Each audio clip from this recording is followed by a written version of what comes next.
નમસ્કાર મિત્રો, કેમ છો બધા? તો આજનો વિડીયો તમારી માટે સ્પેશિયલ લઈને આવી ગયો છું કે રેલવે ગ્રુપ ડીમાં ભરતી આવી ગઈ છે 2026માં, કે જેમાં આખા ભારતમાં 22,000 જેટલી વેકન્સી છે, જેમાં આખા ગુજરાતમાં 3,148, વેસ્ટર્ન રેલવેમાં એટલે કે આખા ગુજરાતમાં 3,148 જગ્યા છે. તો તેમાં તમે ફોર્મ ભરી શકો છો. તો પગારની વાત કરીએ તો 18,000 એનો બેઝિક પગાર છે. શું તમે પણ પગાર માત્ર 1,000 માનો છો? તો એ ખોટું છે, કેમ કે આ ભરતી લોકો 18,000 જોઈને અંડરસ્ટિમેટ કરી દે છે. તો 18,000 તમારો બેઝિક પગાર છે. તેમાં ડીએ એટલે કે મોંઘવારી ભથ્થું, ટીએ એટલે કે ટ્રાવેલર ભથ્થું અને એચઆરએ એટલે ઘર ભાડું એ બધું સામેલ થાય છે. વાસ્તવિકતા કંઈક અલગ છે. બેઝિક પગારે માત્ર શરૂઆત છે, અંત નથી. મતલબ કે 18,000 તમને શરૂઆતમાં જ આપે છે.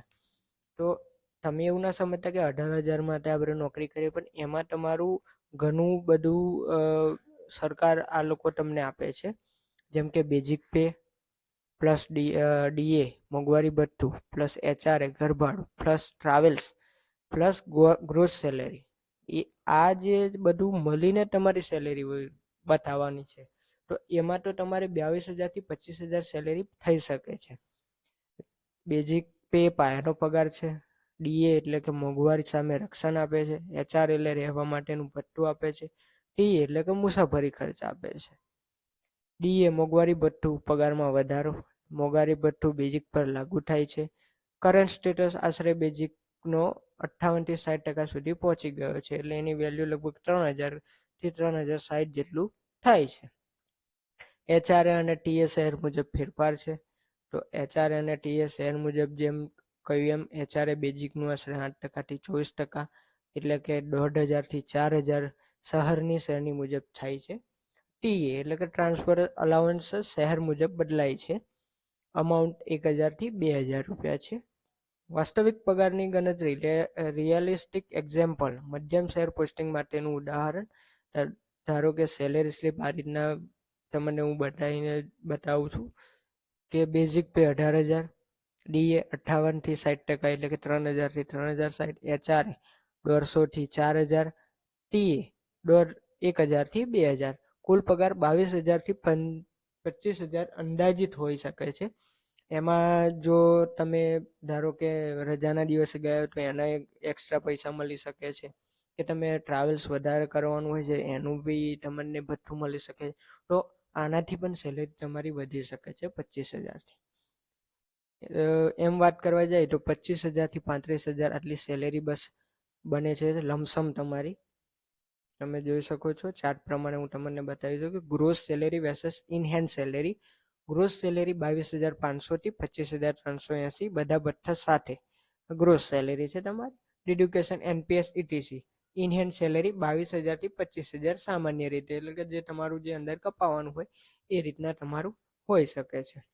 પોસ્ટિંગનું મહત્વ, લોકેશન મેટર્સ. તો મેટ્રો સિટી વધુ એચઆરએ અને વધુ ટીએ મળે છે. ટોટલ 25,000 થી 28 સુધી જઈ શકે છે.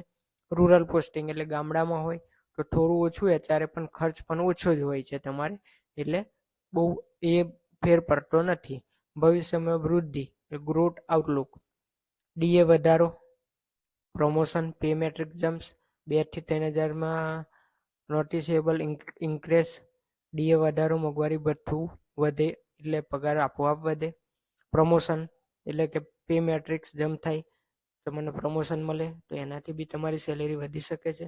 ટાઈમ ફેક્ટર, 2 થી 3 વર્ષમાં પગારમાં નોંધપાત્ર વધારો જોવા મળે. જેમ કે તમારું ઇન્ક્રીમેન્ટ થાય તો પહેલા જ વર્ષથી તમારું ઇન્ક્રીમેન્ટ થાય તો ઇન્ક્રીમેન્ટમાં બી તમારું સેલેરી વધવાની જ છે, એટલે એ તમારે પણ જોવાનું છે. માત્ર આંકડા નહીં, કારકિર્દી જોવો, કેમ કે 18,000 એ માત્ર બેઝિક છે, કુલ પગાર નહીં તમારો. 7મા પગાર પંચ મુજબ ભથ્થા ઉમેરાતા રકમ મોટી થાય છે, એ બી તમે જોઈ શકો છો. કેમ કે હવે જે 8મો નવો પગાર પંચ ચાલુ થવાનો છે, તો સરકારી નોકરીની સુરક્ષા અને સમય સાથે પગાર વધારો સુનિશ્ચિત થાય છે, એ પણ તમે જોઈ શકો છો. આગળ જોઈએ ફાઇનલ સ્ટ્રેટ આન્સર. 22,000 થી 25,000 મહિનો સ્ટાર્ટિંગ ટોટલ સેલેરી તમારી થાય છે. સ્ટાર્ટર જે તમે સ્ટાર્ટ કરો એમાંથી તમારી આટલી સેલેરી થઈ શકે છે. તો 25,000 થી 28,000 પ્લસ હાઈ સિટી ઇન્ક્રીમેન્ટ પછી તમને આટલી સેલેરી મળી શકે છે. એ પણ તમારે જોવાનું છે મિત્રો, કેમ કે આ રીતના તમારી સેલેરી વધી શકે છે. 8મું પગાર પંચ ભવિષ્યની એક ઝલક છે. પગાર ધોરણ અને આર્થિક અસરોનું વિશ્લેષણ થાય છે. 7મા પગાર પંચમાં સીપીસી થી 8મા પગાર પંચમાં સીપીસી સુધીની સફર શું અપેક્ષા રાખવી તમારે એ પણ જોઈ શકીએ છીએ. પ્લસ બીજું, વર્તમાન સ્થિતિ આપનો આધાર. ભવિષ્યના વધારાની ગણતરી કરતા પહેલા આપણે હાલના 7મા પગાર પંચના આંકડા સમજવા જરૂરી છે મિત્રો, કેમ કે એ બી તમારે સમજવા જેવું છે. ગણતરીનું ગણિત ફિટમેન્ટ ફેક્ટર શું છે એ તમને હું બતાવીશ. Current basic pay 18,000 plus fitment factor બરાબર ન્યૂ બેઝિક પે. તમારા બેઝિક પેમાં કેટલો વધારો થશે તે નક્કી કરતો મુખ્ય આંકડો એટલે ફિટમેન્ટ ફેક્ટર કહેવાય છે મિત્રો. એ તમારે સમજવાનું ખૂબ જ જરૂરી છે. અંદાજે કન્સર્વેટિવ સેનેરિયો, જો સરકાર ન્યૂનતમ વધારો આપે તો પણ બેઝિક પે લગભગ 34,560 સુધી પહોંચી શકે છે. Fitment factor 1.92 project basic pay 34,560 સુધી જઈ શકે છે. કાં તો fitment factor 2.15 project basic pay એટલે 38,700 સુધી પણ થઈ શકે છે. જો આટલું 1.92 હોય તો આટલી, કાં તો 2.15 હોય તો 38,700 આટલું થઈ શકે છે મિત્રો. આ તમારી અંદાજિત રકમ છે. ફિટમેન્ટ ફેક્ટર 2.57 થી 2.86 જાય તો પ્રોજેક્ટ બેઝિક પે 46,260 થી 51,480 સુધી પણ પહોંચી શકે છે મિત્રો. તો આ ઘણું સમજવા જેવું છે. તો કરંટ તમારું 18,000 બેઝિક પે છે, તો પ્લસ 30 થી 35% થાય તો 26,400 પ્રોજેક્ટ થઈ શકે છે.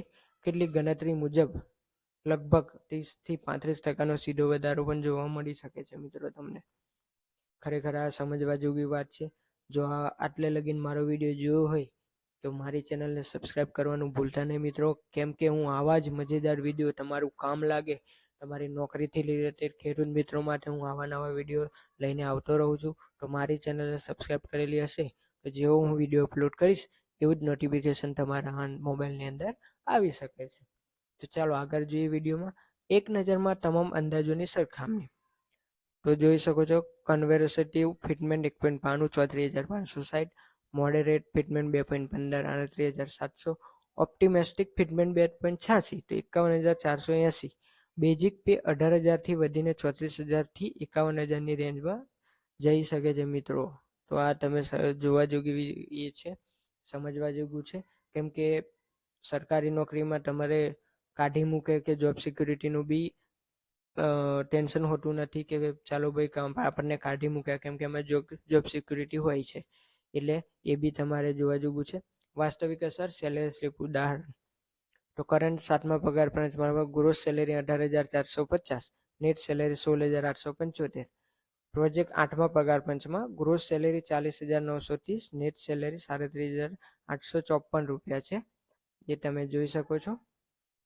પ્રતિ માહનો ચોખ્ખો વધારો 20,900 થી 79 થઈ શકે છે મિત્રો.